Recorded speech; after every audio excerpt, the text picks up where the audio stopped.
नमस्कार, स्वागत है आपका। आपके साथ मैं हूं गीतांजलि। आइए रुक करें फटाफट खबरों की ओर। देश में आजादी के अमृत महोत्सव से स्वर्णिम भारत की ओर कार्यक्रम की शुरुआत हुई है। पीएम नरेंद्र मोदी ने वीडियो कॉन्फ्रेंसिंग के जरिए इस कार्यक्रम में हिस्सा लिया। पीएम मोदी ने कहा कि ब्रह्म कुमारी संस्था के द्वारा आजादी के अमृत महोत्सव में स्वर्णिम भारत की ओर कार्यक्रम की शुरुआत की गई। पीएम ने कहा इस कार्यक्रम में स्वर्णिम भारत के लिए भावना भी है, साधना भी है, इसमें देश के लिए प्रेरणा भी है। पीएम मोदी ने आगे कहा कि हम एक ऐसी व्यवस्था बना रहे हैं जिसमें भेदभाव की कोई जगह ना हो, एक ऐसा समाज बना रहे हैं जो समानता और सामाजिक न्याय की बुनियाद पर मजबूती से खड़ा हो। हम एक ऐसे भारत को उभरते देख रहे हैं जिसकी सोच और अप्रोच नई है, जिसके निर्णय प्रगतिशील। उत्तर प्रदेश में कांग्रेस को फिर से बड़ा झटका लगा। लड़की हूं, लड़ सकती हूं पोस्टर का चेहरा प्रियंका मौर्य भाजपा में शामिल। प्रियंका मौर्य कांग्रेस के टिकट बंटवारे को लेकर बेहद नाराज थीं। पार्टी पर कई गंभीर आरोप भी लगा चुकी। प्रियंका मौर्य ने बताया, लड़की हूं के रूप में चुनाव लड़ने की अनुमति नहीं थी क्योंकि मैं रिश्वत नहीं दे सकती थी। कांग्रेस ने यूपी चुनाव के लिए 41 उम्मीदवारों की दूसरी लिस्ट जारी की। इस लिस्ट में 16 महिलाओं को प्रत्याशी बनाया गया। दूसरी लिस्ट में अलीगढ़ जिले की इगलास खैर और छर्रा सीट पर प्रत्याशी घोषित किए गए। छर्रा में अखिलेश शर्मा, खैर से मोनिका सूर्यवंशी, इगलास की प्रीति धनगर को टिकट दिया गया। जेजेपी इनेलो ने में एक बार फिर से आरोप प्रत्यारोप की जंग शुरू हो गई। अभय चौटाला ने जेजेपी पर वार करते हुए कहा था कि जेजेपी का आगे आने वाला समय में बीजेपी में विलय होने वाला है।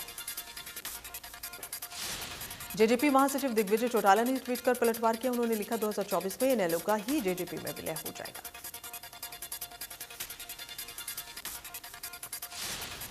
कैथल में कांग्रेस के राष्ट्रीय महासचिव एवं राष्ट्रीय प्रवक्ता रणदीप सुरजेवाला ने वृद्धाश्रम में अपने पिता स्वर्गीय शमशेर सिंह सुरजेवाला की द्वितीय पुण्यतिथि पर कंबल वितरित किए।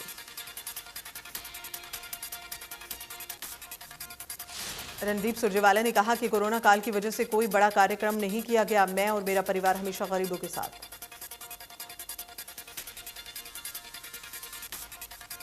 देश में पिछले 24 घंटे में कोरोना के 3 लाख से ज्यादा नए मामले सामने आए। 484 लोगों की मौत। देश भर में कोरोना के नए वेरिएंट ओमिक्रॉन का खतरा लगातार तेजी से फैल रहा है। देश में 29 राज्यों में ओमिक्रॉन के मामले 9,287। महाराष्ट्र में कोरोना के 24 घंटे में 43,697 नए मामले सामने आए। 49 लोगों की मौत। कर्नाटक में पिछले 24 घंटे में कोरोना के 40,499 केस सामने आए। तमिलनाडु में कोरोना का कहर जारी। वहां पिछले 24 घंटे में कोरोना के 26,981 नए मामले सामने आए। हरियाणा में 24 घंटे में कोरोना के 8,847 नए मामले, 12 मरीज की मौत। एक दिन में 6,768 नए मरीज। दतिया में कोरोना का कहर जारी, जहां सरकारी अस्पताल में 2 डॉक्टर समेत 10 स्वास्थ्यकर्मी संक्रमित।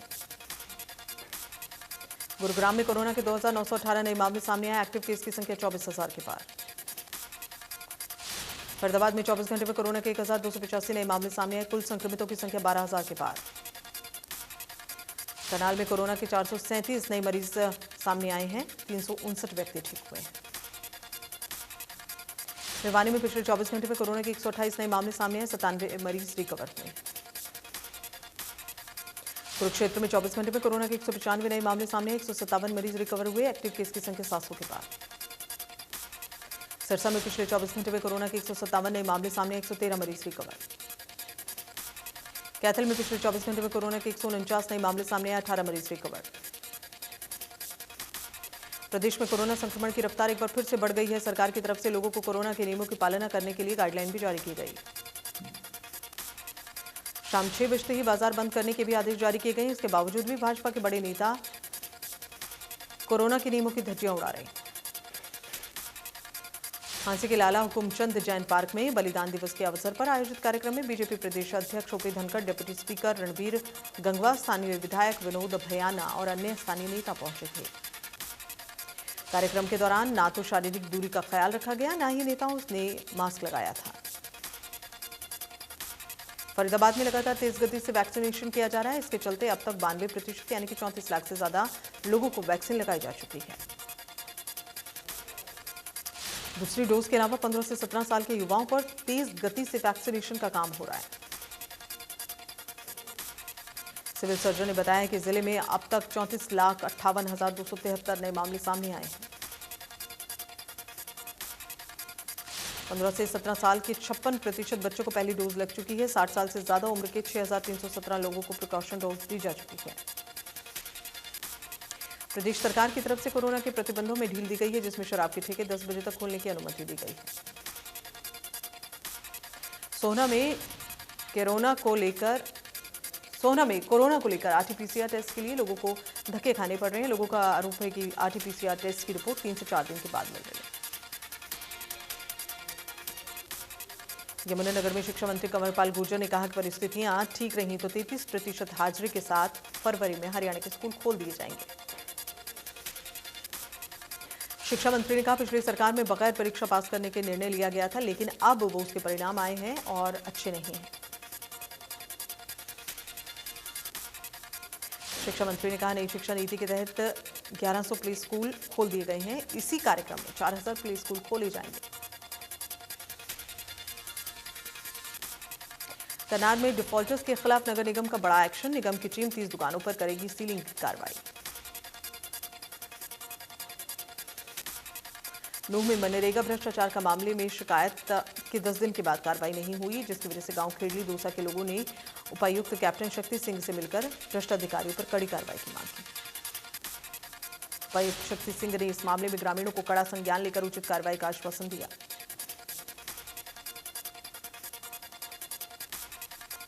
करनाल में किसान यूरिया खाद को लेकर दर दर की ठोकरें खाने को मजबूर हैं, लेकिन उन पर यूरिया खाद के साथ खाद विक्रेता दुकानदार जबरदस्ती दवाइयां थोप रहे हैं।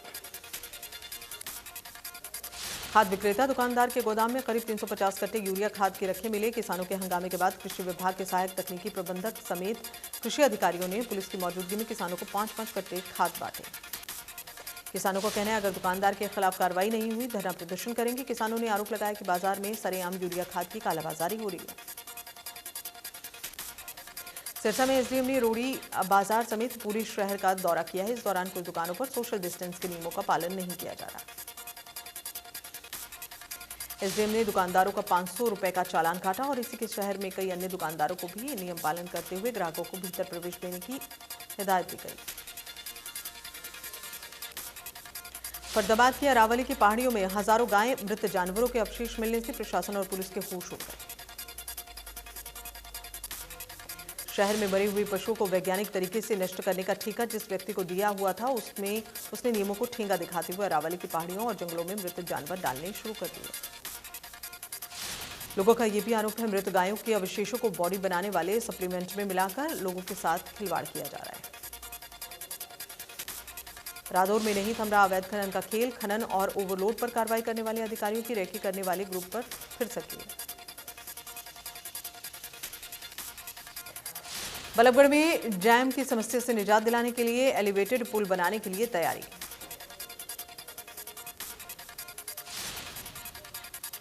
बल्लभगढ़ में व्यापारी प्रस्तावित एलिवेटेड पुल के विरोध में उतर रहे हैं। व्यापारियों का कहना है कि एलिवेटेड पुल बनने से उनके व्यापार पर असर पड़ेगा। पंचकुला में सीएम फ्लाइंग ने की बड़ी कार्रवाई। 26 जनवरी को लेकर सीएम फ्लाइंग स्क्वाड की टीम और सीआईडी ने सनसनीखेज खुलासा किया। सीआईडी और हरियाणा सीएम फ्लाइंग स्क्वाड की टीम ने तलविंदर को गिरफ्तार कर कालका पुलिस थाने में मामला दर्ज कराया।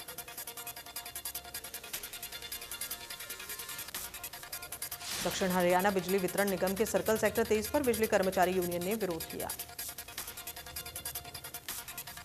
कर्मचारी का कहना है, बिजली निगम के 33 केवी पावर हाउस समेत फरीदाबाद की 12 सब डिवीजन को प्राइवेट हाथों में न दिया जाए।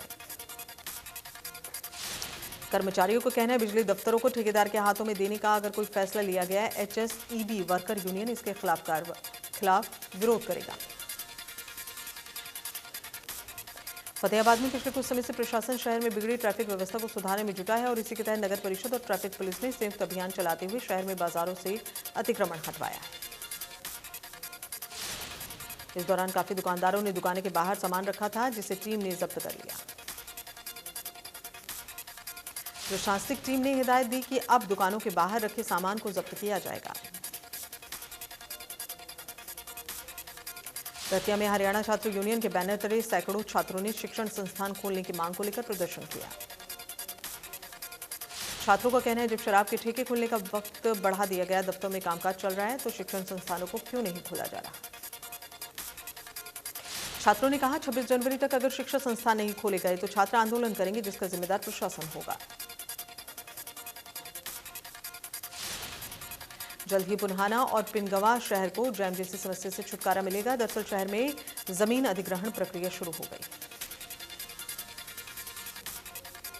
फतेहाबाद में ब्लैकमेल करने का सनसनीखेज मामला सामने आया। सिरसा में मंदबुद्धि लोगों को देखभाल करने वाले भाई कन्हैया आश्रम के संचालक की अश्लील वीडियो बनाकर किया वायरल। पुलिस ने दरियापुर गांव निवासी पति पत्नी को ब्लैकमेल करने के आरोप में रंगे हाथों नकदी लेते गिरफ्तार किया। गुरुग्राम स्वास्थ्य विभाग की टीम ने यूपी के बिजनौर में रेड करके कोक की कातिलों को 20 से 25,000 लेकर लिंक जांच करते गिरफ्तार किया। स्वास्थ्य विभाग ने 2 आरोपियों को गिरफ्त में लेने के बाद क्लिनिक को सील कर दिया। गुरुग्राम में पुलिस ने गूगल कर्मी से बेरहमी से मारपीट और लूट मामले में 2 आरोपियों को गिरफ्तार किया। आरोपियों से कार और लोहे की रॉड बरामद की। बीती 15 जनवरी को देर रात 3 बदमाशों ने लूट के बाद मारपीट की वारदात को अंजाम दिया। क्राइम ब्रांच सेक्टर 17 ने मामले का खुलासा किया। 26 जनवरी को देखते हुए अंबाला पुलिस ने एयरफोर्स अंबाला छावनी के नजदीक 500 घरों में सर्च अभियान चलाया। इसमें किराए पर रह रहे लोगों की पुलिस वेरिफिकेशन के बारे में पूछा गया। इस दौरान पहचान पत्र नहीं मिले 150 लोगों को नोटिस जारी किया गया। झज्जर में तेज गाड़ी की चपेट में आने से बाइक सवार एक युवक की मौत हुई है, जबकि उसका साथी गंभीर रूप से घायल। हादसे के बाद गाड़ी चालक मौके से फरार हुए। घटना से गुस्साए ग्रामीणों ने झज्जर रेवाड़ी नेशनल हाईवे पर जाम लगा दिया। अब ग्रामीणों की मांग है कि हादसे को अंजाम देने वाले गाड़ी चालक को जल्द से जल्द गिरफ्तार किया जाए। बहादुरगढ़ में चोरों ने थाने से महज 100 मीटर की दूरी पर ज्वेलरी शोरूम में सेंधमारी की। चोरी हुए गहनों की कीमत करीब 40 लाख बताई जा रही है। चोर दीवार तोड़कर शोरूम के भीतर दाखिल हुए। यमुनानगर में जमीनी विवाद को लेकर 2 गुटों में झगड़ा हुआ। वहीं दोनों पक्ष एक दूसरे पर आरोप प्रत्यारोप लगा रहे हैं। दोनों गुटों में पत्थरबाजी हुई। पुलिस ने मौके पर पहुंचकर दोनों पार्टियों को समझाया और थाने में बुलाकर कार्रवाई करने की बात कही। गुरुग्राम में करोड़ों की चोरी मामले में मास्टरमाइंड डॉक्टर सचिंदर नवल की जमानत याचिका पर सुनवाई टल गई। रेवाड़ी में व्यापारी के बेटे का बदमाशों ने अपहरण कर लिया और इसके साथ मारपीट कर 10,000 की फिरौती मांगी। इतना ही नहीं, बदमाशों ने जबरन शराब पिलाई और वीडियो बना लिया।